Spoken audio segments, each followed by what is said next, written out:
नमस्कार, मैं डॉक्टर पीयूष सुंडा और मेरे साथ हैं डॉक्टर राकेश रोहेला। और आज हम आपको विशेष जानकारी देने जा रहे हैं मेडिकल एंट्रेंस एग्जाम्स के एप्लीकेशन फॉर्म के बारे में। नीट 2023 का ऑनलाइन एप्लीकेशन कंप्लीट हो चुका है और 21,10,000 बच्चों ने रिकॉर्ड आवेदन भरे हैं। लेकिन एक विशेष बात निकलकर सामने ये आती है कि नो डाउट नीट के माध्यम से ऑल इंडिया कोटा की 15% सीटें लगभग सभी इंस्टीट्यूशंस में भरी जाती हैं। लेकिन साथ में एक विशेष बात यह भी है कि कई ऐसे इंस्टीट्यूशंस हैं जो नीट की रैंक के आधार पे एडमिशन देंगे, लेकिन उनके एप्लीकेशन फॉर्म आपको अलग से भरना पड़ेगा। उन इंस्टीट्यूशंस में मान लीजिए आपकी नीट में ऑल इंडिया 13वीं रैंक है, लेकिन आपने उस इंस्टीट्यूशन का अलग से फॉर्म अप्लाई नहीं किया तो आपकी ऑल इंडिया 13वीं rank, first rank, third rank होकर भी आप उस इंस्टीट्यूशन में नहीं जा सकते। तो आज की ब्रीफ एनालिसिस स्टूडेंट्स के लिए रहेगी। मैं चाहूंगा कि doctor Rakesh Rohela sir proceed करें। सर देखिए, जब काउंसलिंग का वक्त आता है और एक बच्चा पर्टिकुलर कॉलेज में जाना चाहता है तो वहाँ से उसको पता लगता है कि इसका फॉर्म तो उन्होंने भरा ही नहीं तो वो एकदम से वो तो नीट का भर के एकदम मान लेता है कि सारे फॉर्म भर दिए तो दे दो मेरे को कॉलेज। देश के कुछ कॉलेजेस ऐसी है, प्रेस्टिजियस कॉलेजेस है, जिनका इंडिविजुअली अलग से फॉर्म भरना पड़ता है। तो आज के इस वीडियो के अंदर सभी कॉलेजेस के बारे में हम एक ब्रीफ एनालिसिस यहाँ पे पेश करेंगे ताकि स्टूडेंट को एक सिंगल प्लेटफॉर्म पे सारी जानकारी मिल जाए। और इसके साथ ही सेकंड इंपॉर्टेंट इश्यू आ जाता है कि स्टेट कोटा जो 85% सीट्स होती हैं उनके लिए भी स्टेट्स अपने अपने एप्लीकेशन अलग से भरवाते हैं। मान लीजिए राजस्थान का बच्चा, हरियाणा का बच्चा, नीट में ऑल इंडिया रैंक बहुत अच्छी है, लेकिन वहाँ की स्टेट की एप्लीकेशन अगर उसने अलग से नहीं भरी है तो उसको कॉलेज मिलेगा वो ऑल इंडिया कोटा से ही मिलेगा, स्टेट कोटे से नहीं मिलेगा। तो चलते हैं आगे। सबसे पहले आते हैं FMC Pune, armed forces medical college Pune की ओर। सर देखिए, बहुत ही प्रेस्टिजियस कॉलेज है। इसमें डिग्री के साथ साथ नौकरी भी पक्की हो जाती है। जी जी, डिग्री के साथ नौकरी हो जाती है और कहा जाता है डायरेक्ट अफसर ज्वाइन करता है। और लोग कहते हैं कि आर्मी के डॉक्टर की रॉयल्टी इस कदर होती है कि पेशेंट भी आता है वो भी सैल्यूट लगा के आता है। जी, तो अभी तो इनके कॉलेजेस के फॉर्म एफएमसी के निकले नहीं है, तो हमने जो लास्ट ईयर का फॉर्म निकला है उसके कुछ स्नैपशॉट यहाँ पे लिए। फॉर्म आवेदन आने बाकी हैं, आप वेबसाइट के कनेक्टिविटी में बने रहें, लेकिन कुछ महत्वपूर्ण चीजें आप एफएमसी के बारे में जान लें। तो अगर आपको एफएमसी ज्वाइन करना है तो आपको सब्जेक्ट फिजिक्स, केमिस्ट्री, बायोलॉजी तो पढ़ना ही होगा क्योंकि नीट क्लियर करना पड़ेगा। उसके अलावा उनका एक individual test of English language comprehension, logic and reasoning, psychological assessment, interview and medical examination at FMC Pune, ये चीजें अलग से होती हैं। लेकिन अगर आपको वेरी स्पेसिफिक आप इसके लिए हैं तो अभी से इसके लिए पढ़ाई करना शुरू कर दें। और अगर अभी, मैं तो सलाह देना चाहूँगा अभी नीट को ही ज़्यादा फोकस रखें, और जब नीट का आपका एग्जामिनेशन हो जाता है उसके बाद में इनका प्रोसेस शुरू होता है और आपको समय मिल जाएगा, तो उस टाइम पे आपको पीसीबी के अलावा इन चीज़ों को भी फोकस करना है। वो अलग से आपका टेस्ट वहाँ पे लेंगे। जी सर, इसमें सर एक एज रिलेटेड फैक्टर भी है। जैसे नीट के अंदर तो अपर एज की कोई लिमिट नहीं है जी, लेकिन यहाँ पर मिनिमम 17 जो नीट में भी है, लेकिन हाईएस्ट 24 इयर्स तक ही आप अप्लाई। नीट में मिनिमम 17 साल का बच्चा अप्लाई कर सकता है, वो ये एफएमसी के लिए है। लेकिन नीट की अपर एज है वो हटा दी गई है, बूढ़ा आदमी भी डॉक्टर बन सकता है। पिछले दिनों एग्जाम्पल भी देखने को मिला था। लेकिन फौज में क्या जवान चाहिए, और जवान कभी बूढ़ा नहीं होता, तो इसलिए फौज में 24 इयर्स तक ही आप अप्लाई कर सकते हैं। और एक बहुत महत्वपूर्ण चीज़ मैं सभी दर्शकों को, स्टूडेंट्स को बताना चाहूँगा, 17 साल की एज का जो क्राइटेरिया होता है उसके बारे में बहुत सारी भ्रांतियाँ रहती हैं। लोग कहते हैं जी आवेदन आ गया नवंबर में, हमने नीट का फॉर्म भरा, अभी तो बच्चा 17 साल का हुआ ही नहीं। आपको मैं स्पेशली बताना चाहूँगा कि नीट के एग्जामिनेशन की ईयर, उस ईयर में 31 दिसंबर तक आप 17 साल के होने चाहिए। नीट 2023 के आवेदन हो गए, अभी 17 का नहीं हुआ, कोई इश्यू नहीं। 21 दिसंबर 2023 को जो बच्चा 17 साल का हो जाएगा वो नीट 2023 के लिए अप्लाई कर सकता है, एलिजिबल माना जाएगा। और इसका एक डायरेक्ट फार्मूला मैं बताता हूँ, वेरी इजी। अगर आपको बच्चे की नीट की मिनिमम बेसिक एज और ईयर आपको कैलकुलेट करनी है तो आप ईयर ऑफ बर्थ में सीधा 17 जोड़ दीजिए। जो साल आता है, मान लीजिए 2008 का किसी का जन्म है, 17 जोड़िए, 25 का नीट दे देगा। 2010 का है, 17 जोड़िए 27 की नीट दे देगा, इसलिए इसकी डायरेक्ट कैलकुलेशन आप करें और इसमें भ्रांति नहीं रखें। आगे बढ़ते हैं क्योंकि एग्जाम काफ़ी सारे हैं और अपन चाहेंगे सभी की जानकारी मिले। तो एफएमसी का अभी अनाउंसमेंट आना बाकी है, आप एफएमसी की वेबसाइट पे कनेक्ट में रहें। राकेश सर नेक्स्ट आगे बढ़े। नेक्स्ट सर है गुरु गोविंद सिंह इंद्रप्रस्थ यूनिवर्सिटी, जी। तो इसके अंडर में दिल्ली के लगभग सारे कॉलेजेस आते हैं। आईपीयू जी। तो इसमें जो सबसे इम्पोर्टेंट है उसका भी अलग से एक फॉर्म भरा जाता है, तो इसके 19 मार्च से निकल चुके हैं, क्लोजिंग डेट 30 अप्रैल है। 30 अप्रैल से जिसको भी आईपीयू के लिए अप्लाई करना है 30 अप्रैल से पहले अपना आवेदन भरे।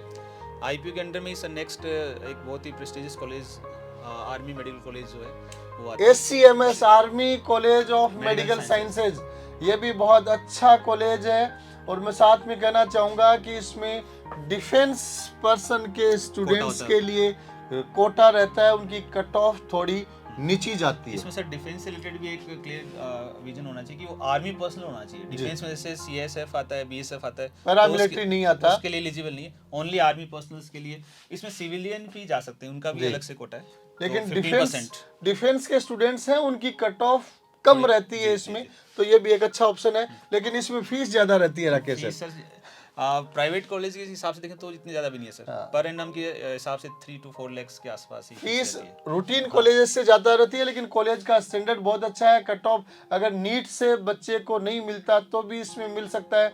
और साथ में कहना चाहेंगे दिल्ली का कॉलेज मिल रहा है और दिल्ली में पीजी की सीटें भी बहुत है। तो एससीएमएस में आप चले गए मीन्स आपका यूजी और पीजी दोनों फाइनल हो चुका है, दोनों सिलेक्शन कंफर्म है।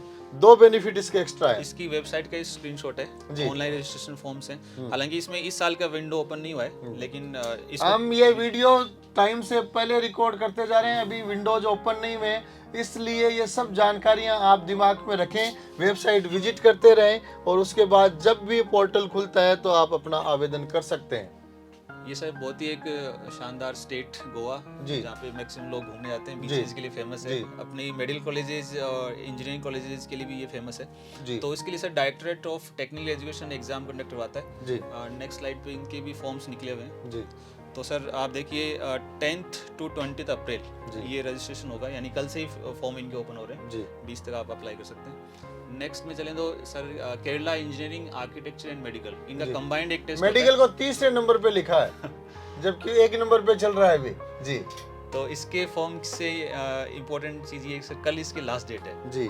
तो यहाँ पे हम देख सकते हैं 10th अप्रैल जी ये लास्ट डेट रहेगी, तो इससे पहले अप्लाई करना होगा जी। नेक्स्ट है Sikkim Manipal institute of medical sciences, बहुत ही शानदार इंस्टीट्यूट है, प्राइवेट सेक्टर, वेरी प्रेस्टिजियस जी। तो इसके फॉर्म भी अभी आने बाकी हैं। आप वेबसाइट लगातार विजिट करते रहें। जैसे ये बता रहे हैं कि एडमिशन टेस्ट और काउंसलिंग तो एज पर एनएमसी होंगी, लेकिन इसका जो last date of submission of application forms हैं ये आपको टू बी इंटीमेटेड लेटर आना बाकी है, ये डेट 2023 नजर गाड़े रखें जी जी। फिर बहुत ही मतलब कि जैसे अभी फीस की बात कर रहे थे, तो अगर फीस वाइज अगर अपन थोड़ा सा लो फीस के कॉलेजेस देखें तो कर्नाटका का नाम बहुत ही शानदार, लेकिन नीट वाले से तो इसकी भी ज्यादा रहती है, लेकिन कट ऑफ नीचे जाती है। तो नीचे की कट ऑफ में राजस्थान की कॉलेजेज में 8 लाख की जो फीस भरी जाती है उसकी तुलना में यहाँ फीस काफी कम रहती है जी। ये बहुत ही फेमस भी है, तो मैक्सिमम ऑडियंस ने फॉर्म भर दिया होगा क्योंकि सर इसकी लास्ट डेट जा चुकी है जी। जैसे कल ही इसके फॉर्म बंद हुए। तो ये सब सारे कॉलेजेस थे जो नीट 2023 के अलावा अपने इंडिविजुअल सबमिशन भी मांगते हैं, और आप इनके पोर्टल्स को विजिट करते रहिए और हर तरीके से आप बेनिफिट में रहेंगे। तो ये सब प्रेस्टिजियस इंस्टीट्यूशंस थी जिनके लिए नीट के अलावा अलग से आवेदन भरना होता है। काफ़ी सारे में अभी डेट आना बाकी है, कुछ में डेट जा भी चुकी है, लेकिन पोर्टल फिर से कई बार खुलते रहते हैं। तो आप इन स्पेसिफिक वेबसाइट्स को विजिट करते रहें। और उसके साथ एक चीज़ और महत्वपूर्ण ध्यान रखें कि नीट से जो 2023 का आपने फॉर्म भरा है उसके माध्यम से कॉलेज का जो अलॉटमेंट होता है वो ऑल इंडिया 15% कोटा के लिए होता है। हर स्टेट अपना फॉर्म अलग से भरवाता है और स्टेट मोस्टली फॉर्म नीट के रिजल्ट के बाद भरवाते हैं। अगर आपने स्टेट कोटे का नहीं भरा तो आपको ऑल इंडिया कोटा से ही सीट मिलेगी, स्टेट से नहीं मिलेगी। कई सारे स्टेट्स ऐसे होते हैं जिनमें नीट की cut off all India quota cut off से नीचे जाती है, इसलिए जिस स्टेट के लिए आप एलिजिबल हैं उनका फॉर्म भी आप जरूर भरें। यहाँ मैं चाहूँगा राकेश सर आप थोड़ा सा प्रकाश राजस्थान स्टेट कोटा के ऊपर डाल दें? सर नॉर्मली राजस्थान स्टेट के लिए जो फॉर्म या काउंसलिंग का फॉर्म होता है वो आपको राज नीट यूजी जैसे 22 लास्ट ईयर का 22 था, इस साल का क्या होगा अभी कह नहीं सकते, लेकिन हमने उस फैशन लास्ट ईयर के अनुसार बताया गया कि 2023 की इस तरह से आपके पास ये जो स्क्रीनशॉट है ये लास्ट ईयर का है। 2023 की डेट्स इसमें जारी होंगी और राजस्थान में नीट के रिजल्ट के बाद ही जारी होती है, लेकिन ध्यान रखें उसका फॉर्म आपको अलग से भरना ही होगा, अन्यथा आप स्टेट काउंसलिंग में शामिल नहीं हो सकते। इसमें सर एक इम्पोर्टेंट बात ये है कि सिलेक्शन के लिए बच्चे खूब पढ़ाई करते हैं, सिलेक्शन हो भी जाता है, लेकिन एक प्रॉपर काउंसलिंग का अगर उनको पैटर्न नहीं मिलता है या असिस्टेंस नहीं मिलता है तो बच्चा अच्छी रैंक होते हुए भी सर कई बार अच्छी मेडिकल कॉलेजेस को मिस कर देता है। तो इसके लिए हम दर्शकों को बताना चाहेंगे कि पीसीबी की अपनी खुद की काउंसलिंग सेल है जिसमें एक्सपर्ट बैठते हैं, उनको सारी कॉलेजेस का नॉलेज रहता है, सारा ऑर्डर उनको पता रहता है, क्या पैटर्न रहता है वो पता रहता है। तो नीट का जो रिजल्ट जारी होता है उसके बाद में ओपन टू ऑल रहती है, कोई भी स्टूडेंट पेरेंट आकर काउंसलिंग के लिए मार्गदर्शन पीसीपी में आकर ले सकते हैं। अभी आप बने रहें नीट 2023 की तैयारी के साथ, क्योंकि अभी मुख्य मैदान जीतना बाकी है, कुछ ही समय शेष है। मैं उम्मीद करता हूं सभी बच्चे, इस वीडियो को देखने वाले सभी लोग नीट 2023 के लिए एकदम कृत संकल्पित होकर प्रयास कर रहे हैं और आप इस प्रयास को आने वाले समय में जारी जरूर रखें। आपको निश्चित रूप से सफलता मिलेगी और न केवल सफलता बल्कि बहुत अच्छी रैंक भी मिलेगी। नमस्कार।